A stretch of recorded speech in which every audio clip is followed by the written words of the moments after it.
Dear students, आज के paper और बल्कि आज के लेक्चर का जो टाइटल है कॉर्डेट्स एंड इंट्रोडक्शन, अर्थात कॉर्डेट एक परिचय।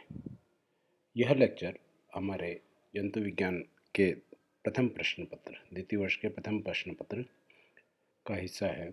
इसके अंदर हम कॉर्डेट्स के बारे में जानेंगे कि कॉर्डेट्स क्या होते हैं, उनके विशिष्ट लक्षण क्या हैं, उनके सामान्य लक्षण क्या हैं, तथा इसके साथ ही हम यह भी जानेंगे कि इनका विकास जो है वो नॉन कॉर्डेट से कैसे हुआ, प्लस इनके अंदर नॉन कॉर्डेट से क्या समानता पाई जाती है और क्या भिन्नता पाई जाती है। क्योंकि नॉन कॉर्डेट्स की अगर हम बात करते हैं तो नॉन कॉर्डेट जो है वो हम फर्स्ट ईयर के फर्स्ट पेपर में पढ़ के आ चुके हैं। अगर मैं कहूँ कि मनुष्य जो है या जितने भी मनुष्य हैं पृथ्वी पे, वे सबसे ज़्यादा परिचित अगर किसी प्रकार के जीवों से हैं तो वह कॉर्डेट से हैं। ऐसा शायद इस कारण से है कि उनके आसपास दिखने वाले जीव जो हैं उनमें से सबसे ज़्यादा अध्ययन जो है वह कॉर्डेट्स का किया गया है और उसके कारण से वो उनको सबसे ज़्यादा पहचानते हैं। हम हमेशा यह मानते हैं कि कॉर्डेट्स का विकास जो है वह नॉन कॉर्डेट से हुआ है। जंतु विज्ञान हमेशा ये कहता है कि इनका विकास नॉन कॉर्डेट से हुआ है। ऐसा शायद इस कारण से कहा जाता है कि प्रकृति का एक साधारण नियम है या एक नियम है, उसके आधार पे ये कहा जाता है कि सरल चीज़ों का विकास जो है वह सर्वप्रथम होता है या सबसे आसानी से सरल चीज़ों का विकास होता है और उसके बाद जैसे जैसे उसमें जटिलताएं बढ़ती है वह और विकसित होते जाते हैं। तो कॉर्डेट्स के लिए भी लगभग स्थिति कुछ इसी प्रकार की है कि कॉर्डेट्स का विकास जो है वह नॉन कॉर्डेट से हुआ है या इन्वर्टिब्रेट से हुआ है, जो कि कॉर्डेट से अपेक्षाकृत सरल होते हैं। अगर हम कॉर्डेट्स की बात करते हैं तो कॉर्डेट और नॉन कॉर्डेट जो हैं वो आपस में एक दूसरे से कई लक्षणों में समानता रखते हैं, कई लक्षणों में भिन्नता रखते हैं। क्योंकि भिन्नता इस कारण से क्योंकि वो विशिष्ट और जटिल हो जाता है। लेकिन अगर हम समानता की बात करें तो बहुत सारे लक्षण जो है वो उनके एक समान होते हैं होते हैं। जैसे सिमेट्री या सममिति की बात करें तो सममिति नॉन कॉर्डेट्स में भी पाई जाती है और सममिति कॉर्डेट्स के अंदर भी पाई जाती है। कॉर्डेट्स में पाई जाने वाली सममिति जो होती है वो बाइलेटरल सममिति होती है और अधिकांश जो नॉन कॉर्डेट्स हैं उनमें भी बाइलेटरल सममिति पाई जाती है। लेकिन अगर हम समझें कि वास्तव में ये सममिति होती क्या है, सममिति से तात्पर्य हमारा ये होता है कि किसी भी जंतु को या किसी भी वस्तु को अगर हम एक तल से काटें और वह दो बराबर हिस्सों में बट जाए तो जिस तल से काटा गया है वह तल जो है वो सममिति तल कहलाता है। इसी प्रकार जंतुओं में भी अगर उनको एक सममित तल से काटा जाए तो वो दो बराबर हिस्सों में बटे तो उसको सममिति तल कहा जाता है। सममिति के आधार पर जंतुओं को तीन भागों में विभक्त किया गया है। पहला असममित, दूसरा रेडियल सिमेट्री, त्रिज्यीय सममित और तीसरा जो है द्विपार्श्व सममिति या बाइलेटरल सिमेट्री। एसिमेट्रिकल से तात्पर्य हमारा ये होता है कि उनमें किसी प्रकार की कोई भी सममिति नहीं पाई जाती। त्रिज्यीय सममिति अर्थात नाम से स्पष्ट है कि उनका आकार जो है वो सामान्यतः गोलाकार होता है और उनमें एक त्रिज्या पाई जाती है और उस त्रिज्या के आधार पर त्रिज्या के किसी भी तल से काटा जाए तो उसको दो हिस्सों में बांट दिया जा सकता है। असममित जंतु जो हैं वह सामान्यतः प्रोटोजोआ के, स्पेशली जिनका आकार निश्चित नहीं है, वे सारे जंतु जिनका आकार निश्चित नहीं होता वो सारे असममित होते हैं। गोलाकार जंतु जैसा हमने कहा वो त्रिज्यीय सममित होते हैं। तो कई प्रकार के प्रोटोजोआ, कई पॉरीफरन्स, उसके बाद सिलेंट्रेट्स जो हैं या उससे उच्चतर जंतु जो हैं उनमें भी त्रिज्यीय सममिति पाई जाती है, जो कि एक प्रिमिटिव कैरेक्टर माना जाता है।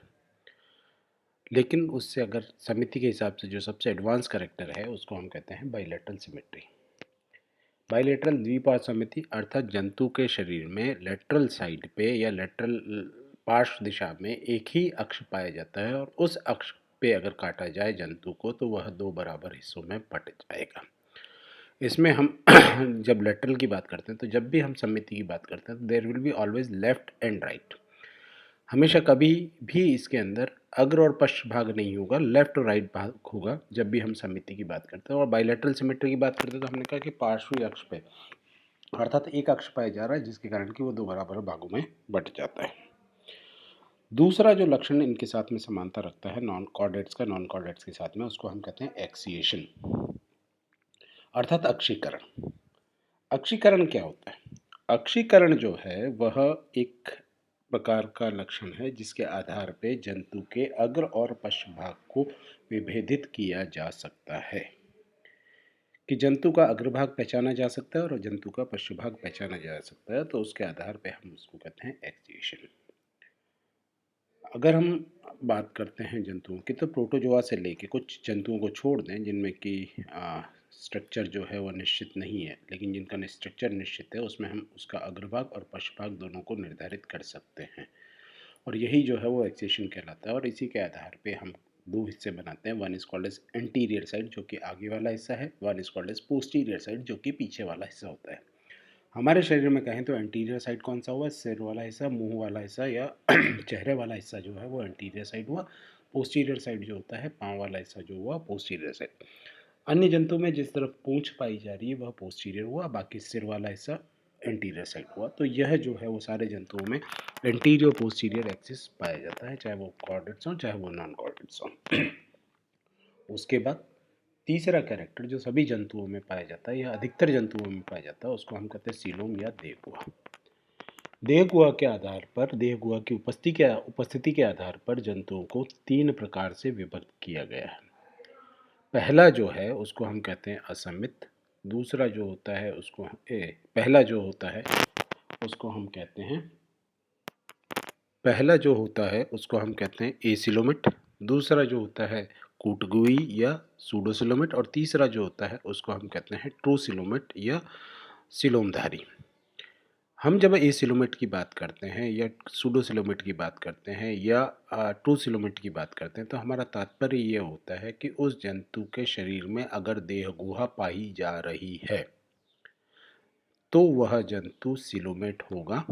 यदि उस जंतु के शरीर में देहगुहा नहीं पाई जा रही तो उस जंतु को हम कहते हैं एसिलोमेट। तो वे सारे जंतु जिनमें देहगुहा नहीं पाई जाती वो सारे सारे कहलाते हैं एसिलोमेट, जिनमें देहगुहा पाई जाती है वो कहलाएंगे सिलोमेट। सिलोमेट को हमने दो हिस्सों में बांटा। पहला वाला हिस्सा जो है वो कहलाता है सूडोसिलोमेट, अर्थात सिलोम जो है उनकी मीजोडर्म से आस्तरित नहीं होती, मीजोडर्म लाइन नहीं होती, that means coelom is not line by the mesoderm. जबकि हम ट्रू सिलोमेट की बात करते हैं तो coelom is line by the mesoderm, कि उनकी सिलोम जो है वो मीजोडर्म से आस्तरित होती है। All the chordates present in the world are true coelomate, कि सारे सारे जो हैं वो ट्रू सिलोमेट्स होते हैं। इसके साथ इनमें tube with in a tube plan पाया जाता है, इनमें सकंडी भवन अर्थात मेटामेरिक सेगमेंटेशन पाया जाता है, सेफेलाइजेशन अर्थात स्पष्ट रूप से सिर पाया जाता है, वो सारी चीज़ें। कॉर्डेट्स जो है उसके अंदर लगभग आज की तारीख में 49,000 स्पीशीज़ पहचानी जा चुकी हैं। दिन ब दिन इसकी संख्या बढ़ भी रही है, कुछ संख्याएं कम भी हो रही है। संख्याएं कम होने का कारण जो है वह यह है कि मनुष्य द्वारा इनका अंधाधुंध दोहन जो है वो उस हिसाब से इनकी संख्या जो है वो कम होती जा रही है। कॉर्डेट इवोल्यूशन की अगर हम बात करते हैं तो कॉर्डेट इवोल्यूशन जो है उसमें स्पेशल कैरेक्टर्स का बहुत योगदान है।